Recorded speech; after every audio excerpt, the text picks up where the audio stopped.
Before we start the video, I want to ask you to subscribe to the channel. This channel is new, and we really need your subscription to keep it active and continue bringing content for you. Subscribe and help us reach our subscriber goal. Thank you for the support. The year was 1952, and America was standing at the threshold of a new age. The war was over, the factories were booming, and families were buying homes, appliances, televisions, and, more than anything, cars. In that golden atmosphere of optimism, the American automobile industry was a battlefield where giants fought for dominance. Packard, Cadillac, Lincoln, Chrysler, DeSoto, and Oldsmobile had, for years, been shaping the idea of what luxury meant: long wheelbases, heavy chrome, massive engines, layered paint, and interiors that looked like the lobby of a grand hotel. For the average American, however, these luxurious dreams were unreachable monuments. But then came Ford, with a strategy that no one fully understood at first. Instead of competing directly with the luxury titans, they unleashed a surprisingly simple, affordable, and reliable machine, the 1952 Ford Customline. It was not built to intimidate, it was built to serve. And yet, through its practicality, clever engineering, and cultural timing, it ended up humiliating many so-called luxury cars that cost far more but delivered far less. The Customline was the embodiment of post-war American reality: efficient, clean, bold, and modern. While the luxury brands were stuck decorating their cars like rolling palaces, Ford chose the opposite direction: simplicity, durability, mechanical honesty, and price accessibility. What no one predicted was that this approach would become exactly what the American consumer wanted. Families didn't need opera windows or gold accents. They needed a car that would start every morning, handle the long interstate highways, sip fuel at a reasonable rate, and remain dependable for years. The Customline was engineered precisely for this era. And because it cost far less than the luxury vehicles of the time, its success was a slap across the face of every overpriced competitor who thought prestige alone could carry them forward. People who first saw the 1952 Customline were struck not by extravagance but by balance. It had a new, integrated body style, with straighter lines than the bulbous pre-war silhouettes still haunting many competitors. Its chrome was modest but elegant. The grille, wide and authoritative, gave the car a proud face without shouting. The stance was confident, neither too high nor too low, making it look grounded and purposeful. In many ways, the Customline was the car that visually marked America's transition from the rounded 1940s to the modern 1950s. It was fresh, youthful, clean, and proportioned like a machine built for everyday heroes, not wealthy elites. Mechanically, Ford delivered two engines that defined their era: the 226 cubic inch mileage maker inline-six and the iconic 239 cubic inch flathead V8. And that V8 alone was enough to embarrass half of the luxury brands still dragging along with aging straight-eights. While a Cadillac or Packard would outrun it, the Customline's price-to-performance ratio was devastating. Why pay double or triple for a big luxury car that offered only marginal gains in power, especially when the Ford V8 was easier to maintain, cheaper to repair, and built with the ruggedness that backyard mechanics loved? With the flathead V8, the Customline earned respect from farmers, city families, soldiers returning from the war, and young enthusiasts just beginning the culture that would eventually become hot rodding. The Customline was not just a product, it was a symbol of independence. It represented a car for people who didn't care about status or decorative nonsense. It was honest transportation that still managed to look stylish and confident, and that honesty deeply resonated in a decade where Americans were craving normalcy after years of sacrifice. Luxury brands, on the other hand, were still trying to sell the dream of wealth, an outdated dream for many. Ford sold reliability, affordability, and a spark of modernity, and the public overwhelmingly voted with their wallets. Dealers across the country began noticing something unusual. Customers who once dreamed of Cadillacs or Buicks were walking into Ford dealerships instead, realizing they could get a handsome, modern, mechanically proven car for a fraction of the price. Stories circulated everywhere of families who had considered a Packard but bought a Customline because it simply made more sense. It wasn't long before newspapers, automotive publications, and industry analysts noticed the shift. Ford wasn't competing in the luxury segment, yet it was stealing buyers who previously belonged to that world. Luxury manufacturers felt the impact as their sales slipped, their prestige dented by a car that never pretended to be luxurious. The Customline's interior played a quietly significant role in this humiliation. While luxury brands filled their cabins with excessive trimmings, Ford went for practicality with a touch of charm. The seats were comfortable, the controls simple and well-placed, the visibility excellent, and the cabin roomy enough for an average American family. No gold, no unnecessary gadgets, nothing delicate. Everything was built to last. Many luxury cars of the era, ironically, suffered mechanical complexity that caused reliability issues, air suspensions, delicate electrics, and over-engineered systems. Meanwhile, the Customline remained rock solid. Taxi companies loved it. Rural communities depended on it. Police departments adopted it. For every luxury car that broke down, 3 Customlines were still running miles without complaint. One of the ways the Customline humiliated luxury cars was through the newly forming cultural identity of the American middle class. In the early 1950s, modesty became a virtue again. People wanted cars that felt honest, not ostentatious. That shift in taste meant that luxury cars seemed excessive and out of touch. The Ford Customline, with its balanced proportions, modern design, and approachable nature, fitted perfectly with the era's emotional and economic landscape. It was the right car at the right time, built on the right philosophy. Ford's advertising campaigns further amplified its triumph. The brand didn't brag about unnecessary luxury. Instead, they showcased reliability, durability, fuel savings, performance, and the overall value. The marketing message hit home with families who were saving for their children's future or for a new home in the suburbs. The car wasn't sold as a dream, it was sold as a partner in everyday life. And that authenticity created loyalty that luxury brands simply couldn't match. Part of what made the Customline such a legend was its adaptability. It was offered in 2-door and 4-door sedans, a coupe, a convertible, a station wagon, and even police and taxi packages. Whatever you needed a car to be, Ford could configure a Customline for it. Luxury cars rarely had that versatility. They were built for a specific type of buyer, while the Customline served everyone. It was a car for parents, teenagers, policemen, servicemen, farmers, traveling salesmen, young couples, and retirees. That universality was another blow to the ego of luxury manufacturers who prided themselves on exclusivity. The Customline didn't need exclusivity, it needed capability, and it delivered perfectly. On the road, the car had a personality that people adored. It wasn't the fastest, but it was smooth, predictable, and impressively stable on highways thanks to Ford's double wishbone front suspension and carefully tuned ride. The steering was solid, the brakes reliable, and the engine options provided enough power for comfortable cruising. What it lacked in extravagant speed, it compensated with consistency and ease of use. In many cases, the Customline outlasted luxury cars that experienced more mechanical stress or expensive failures. People who bought them would keep them for years, some even decades, passing them down to their children.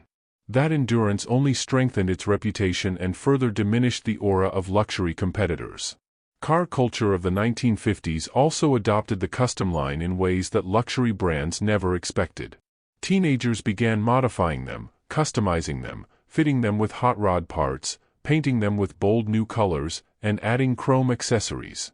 The car became a canvas for personal expression. Luxury cars couldn't compete with that. They were too expensive to customize and too formal to inspire creativity. Meanwhile, the Customline became a cornerstone of American car culture. It represented freedom, personality, and individuality. It was inexpensive enough to be modified radically, yet mechanically strong enough to handle extra power and performance. The hot rod community embraced it, and that sealed its legacy. As time went on, the Customline proved to be more than just a humble family car. It became a cultural icon because it defied expectations, defeated overpriced competitors, and became the pride of millions of Americans who finally had access to reliable, stylish transportation. Ford didn't need to build the most luxurious car, they simply needed to build the right car. And in 1952, that was the Customline. Its impact on the market was like a quiet revolution, one that luxury brands didn't fully comprehend until it was too late. The custom line also played a role in shaping early suburbia. As families moved out of city centers into spacious new neighborhoods, they needed cars that could handle daily life, commuting, grocery runs, road trips, and weekend outings. Luxury cars weren't ideal for this lifestyle. They were expensive to run, complicated to maintain, and too fragile for the wear and tear of constant use. The custom line stepped in and became the perfect suburban companion.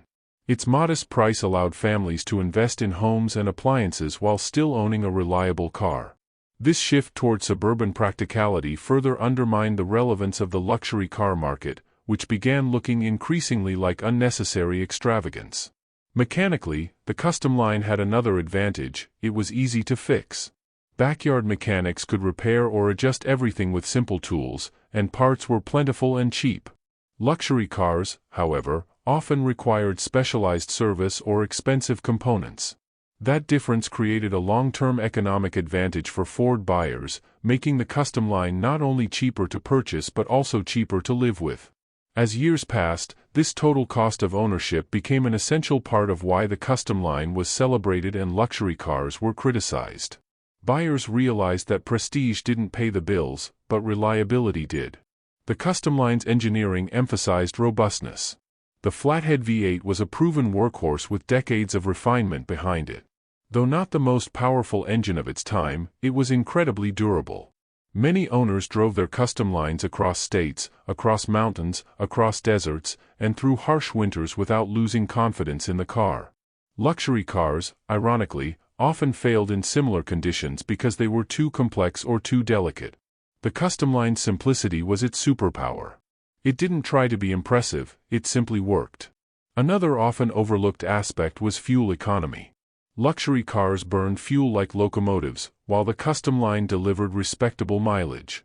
At a time when the economic landscape was fluctuating and Americans were trying to manage budgets responsibly, this efficiency became a major selling point. Families who calculated long-term costs realized the custom line provided more value in nearly every category. Its affordability became a challenge that luxury manufacturers couldn't match. They could not lower prices without destroying their image, and they could not improve reliability quickly enough to compete with Ford's decades of technological refinement. By the end of 1952, the custom line had established itself not just as a successful model but as a cultural disruptor. Sales were strong, Ford's reputation soared, and luxury brands felt the pressure. They had been humiliated, not with flashy power or extravagant technology, but with honesty and practicality. Ford had proven that a car didn't need to be expensive to be beloved. It simply needed to connect with the needs and hearts of real people. As the Ford custom line entered its second year on American roads, its legend only grew.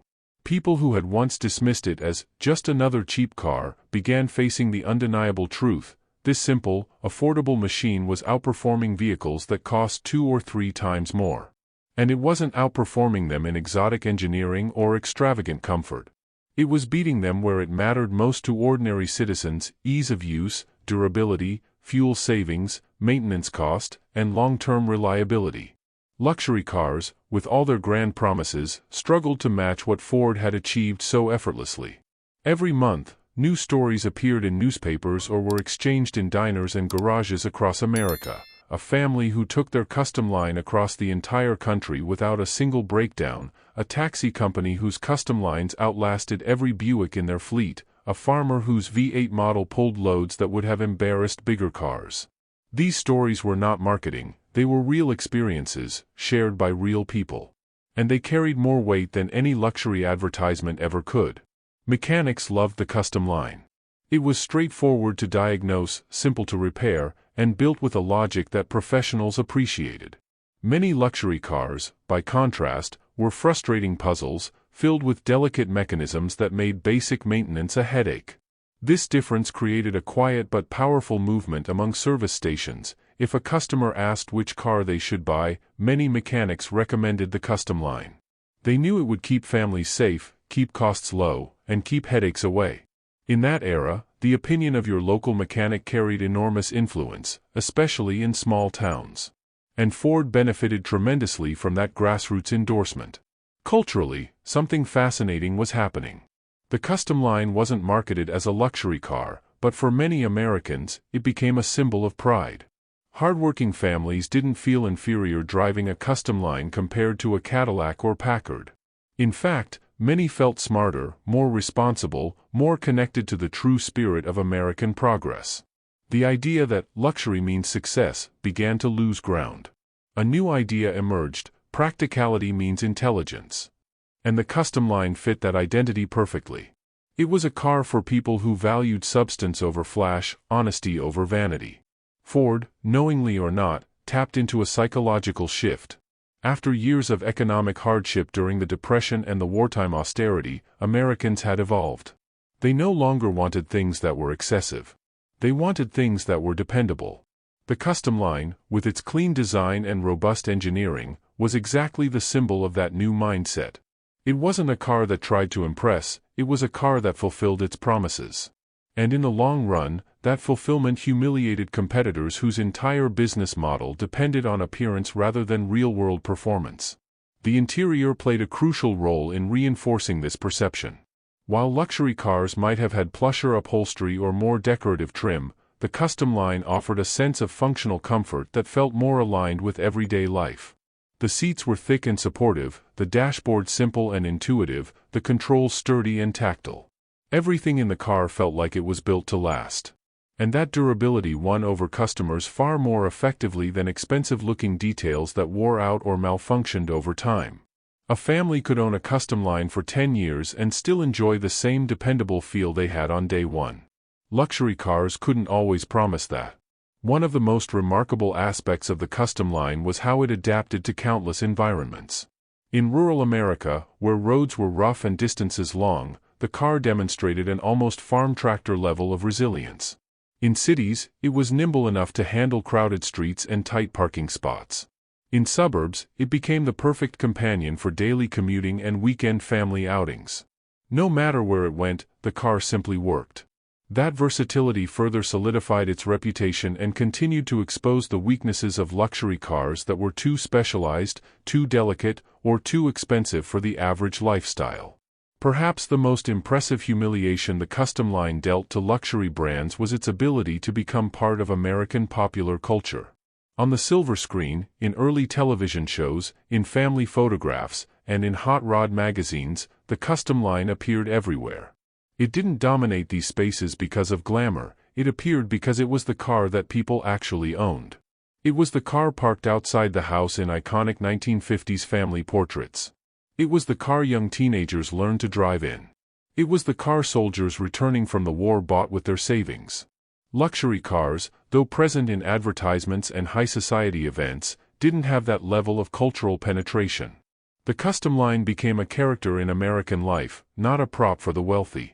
Even its mechanical limitations became strengths. The flathead V8, despite being older than some luxury engines, had a soul. It had a distinctive sound, a personality, and a mechanical honesty that connected drivers to the road. People loved how it responded to their touch, how it pulled steadily, how it handled long distances without complaint. Luxury engines were often smoother, yes, but they lacked character. They were sterile, quiet to the point of invisibility.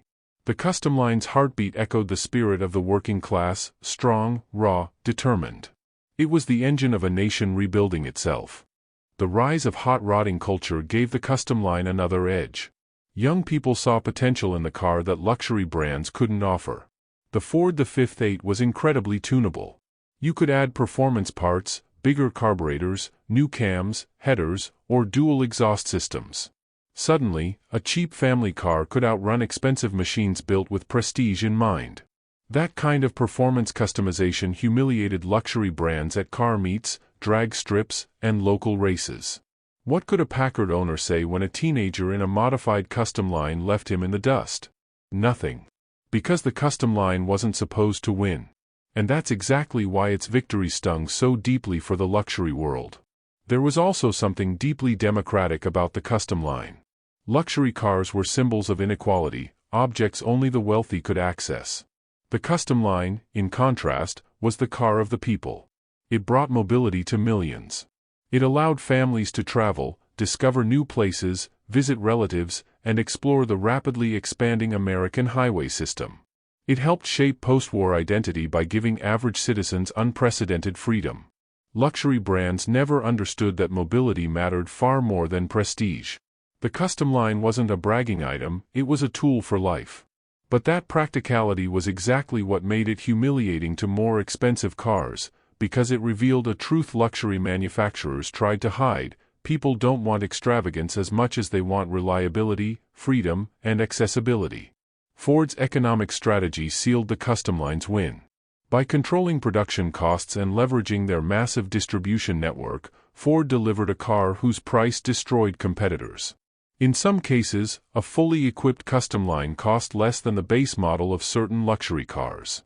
This reality forced potential buyers to confront an uncomfortable truth: luxury pricing was often unjustified. Why pay more for something that didn't outperform, didn't last longer, and didn't adapt as well to everyday life? Many consumers couldn't justify luxury anymore. And once that psychological shift happened, luxury brands struggled to regain relevance. Ford didn't just steal market share, they undermined the entire foundation of luxury marketing. The Customline's build quality delivered long-term victories as well. Cars built in the early 1950s were not known for perfect corrosion resistance, but the Ford held up better than many luxury counterparts. Stories began emerging years later of Customline still running on original engines, while some luxury cars of the same era had become garage ornaments or scrapyard relics. That longevity added another layer of humiliation. It's difficult to sell prestige when the cheap car survives decades longer. As the 1950s progressed, the Ford Customline became a generational bridge. Parents who bought one in the early 50s sometimes handed it down to their teenage children later in the decade. This created an emotional connection between generations that luxury cars rarely achieved. A teenager inheriting a Customline might customize it, repaint it, or race it, turning the car into something new and deeply personal. That cultural transformation kept the Customline alive far beyond its production years. Luxury cars often ended up as collectibles or museum pieces, beautiful but untouched, preserved instead of lived with. The Customline lived, breathed, evolved. It became part of people's stories, not just part of automotive history. Its affordability also made it more globally influential than many luxury cars. The Customline was exported to several countries where it was praised for its durability and simple mechanics. In places where roads were unforgiving, climates harsh, and maintenance resources limited, the Customline thrived. Luxury cars usually failed in those environments. They were too delicate, too complicated, or too expensive to maintain abroad. This international contrast proved, once again, that Ford's approach had more lasting value. A car that worked for everyone, everywhere, will always surpass a car designed only for the elite. What made the Customline truly humiliating to luxury brands was that it didn't even try to compete with them. Ford never marketed it as a rival to the likes of Cadillac or Lincoln. It didn't need to. Its success came naturally, through genuine usefulness rather than aspirational fantasy. That authenticity made luxury cars feel artificial by comparison. Everything about the Customline, from its straightforward design to its reliable mechanical heart, reflected a deeper truth: people respect honesty more than extravagance. By the late 1950s, many luxury manufacturers struggled to reinvent themselves. Their sales had dropped, their reputations weakened, and their target audience had changed. Meanwhile, the ethos of the Customline lived on in every Ford sedan that followed. Even after production ended, its spirit remained in Ford's philosophy: build cars for the people first, then build prestige around performance and innovation, not around price. That shift changed the entire American automotive landscape. Looking back today, historians often see the 1952 Ford Customline not as a mere car model but as a cultural turning point. It represented a moment when America collectively chose practicality over pretense. It broke the illusion that luxury was necessary for happiness or success. It empowered millions of families to move forward with dignity and confidence, without feeling inferior for choosing affordability over excess. And its legacy is visible even now in the surviving examples found in car shows, barns, garages, and private collections. Owners proudly restore them, not because they were expensive cars, but because they were meaningful cars. Modern enthusiasts often point out that the Customline helped democratize the American road. It made mobility universal, not exclusive. And by doing so, it reshaped the automotive world far more profoundly than many of the luxury cars that graced elite driveways. Luxury cars dazzled, but the Customline endured. Luxury cars impressed, but the Customline connected. Luxury cars demanded admiration, but the Customline earned respect. Its place in American history is therefore unique. It is both a humble machine and a giant in its impact. It is a reminder that greatness doesn't always come from prestige or high price. Sometimes, greatness comes from understanding the people, giving them what they need, and doing it with honesty, reliability, and heart. That is what the Ford Customline represented. And that is why it humiliated luxury cars that tried to overshadow it with glamour but failed to match its soul. The Customline endures because it was real. It did not pretend. It did not exaggerate. It did not try to be something it wasn't. In the end, the world respects authenticity far more than extravagance. And while many of the luxury cars of 1952 have faded into obscurity, the Customline remains alive in memory, in culture, and on roads where survivors still roam proudly. A cheap American car, yes. But one that changed everything. One that quietly defeated giants simply by being more honest, more reliable, and more connected to the heartbeat of America.